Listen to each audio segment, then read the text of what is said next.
Hi, Ellie here from the Dark Imp, and today I'm going to show you how to play Palatial. Now, Palatial is available as a downloadable print and play game for you to play at home. So you can just navigate your way to the Dark Imp shop and download this, print it out, and you'll be playing within minutes. So it's very straightforward. You just need to print out 2 sheets of paper. The first sheet has got the rules on and the second sheet has 4 score sheets on. Now obviously you can print this out as many times as you want. You're going to cut them up so each player has a score sheet. You can also laminate them and use dry erase pens if you want to. Okay, so we've got the rule sheet, we've got the score sheets, and we're just going to work on one of these score sheets now.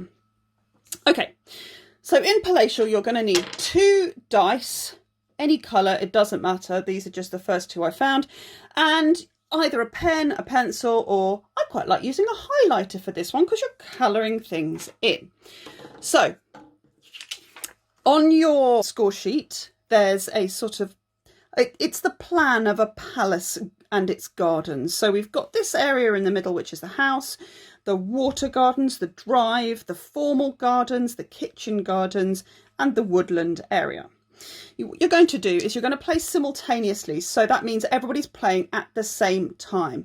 One player, and you can rotate this if you want, or just elect one player to roll the dice. One player is going to roll the dice. There's 3 and a 4. You're going to take one of the numbers to represent the shape that you are covering up, and one of the numbers to represent the area that you are covering up.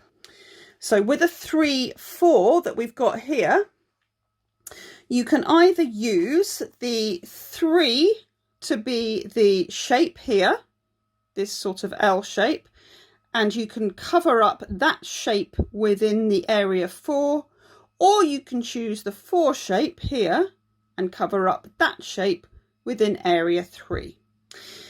What you're trying to do is cover up as many spaces as you possibly can across the whole sheet. And at the end of the game, you're going to count how many spaces are uncovered. Now, for each regular space that doesn't have a shape in it, that is uncovered, you're going to score -1 point at the end of the game. For each space with a triangle in, you're going to score -5 points. So you want to be covering up those triangles as soon as you can. And for each space that's got a circle in, you're going to score +5 points if it's uncovered. So really, those are the ones you don't want to cover up. You want to leave the circles and cover up the triangles, and that's how you're going to get the most points. Okay, let's see what we've got here then. We've got a 3 and a 4, and I'm going to choose to draw shape 4 in area 3. So shape 4 is this one, and I'm going to draw it here within area 3. And so I've covered up this first triangle here, which is what I want to do. I want to try and cover them up.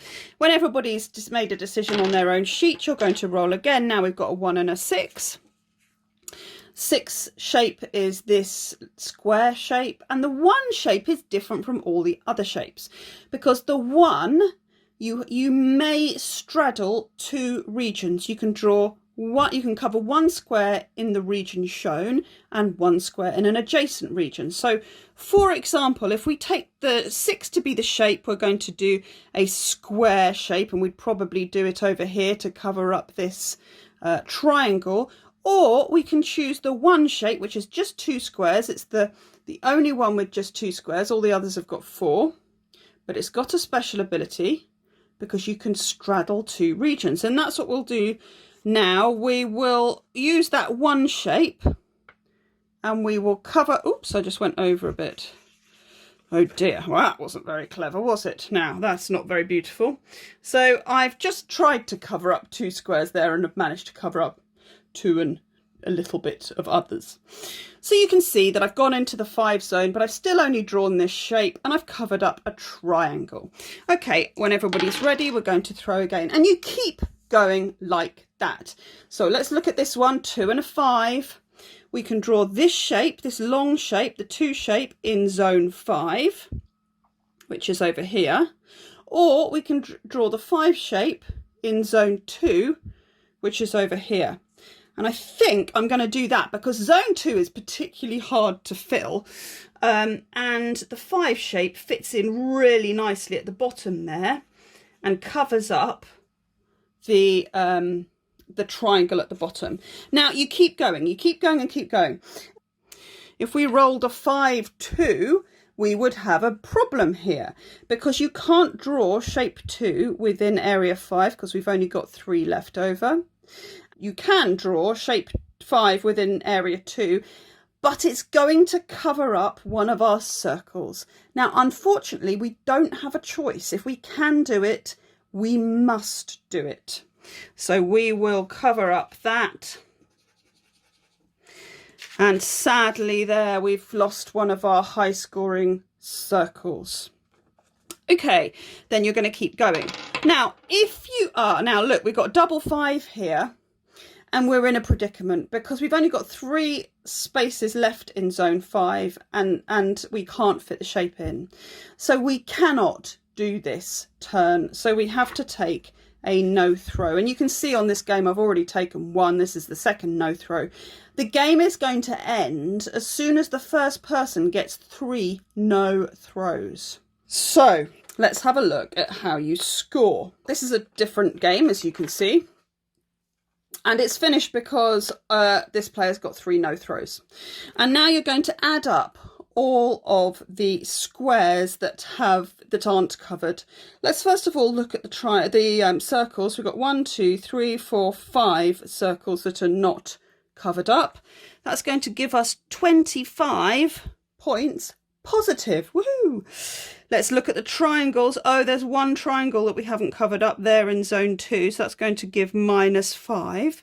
And then we've got 1, 2, 3, 4, 5, 6, 7, 8, 9, 10, 11, 12, 13, 14, 15, 16, 17, 18, 19, 20, 21, 22, 23, 24, 25, 26. -26.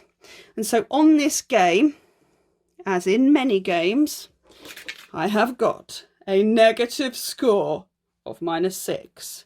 That's how you play Palatial. Don't worry if you get a negative score, it happens quite a lot. And let me know how you get on.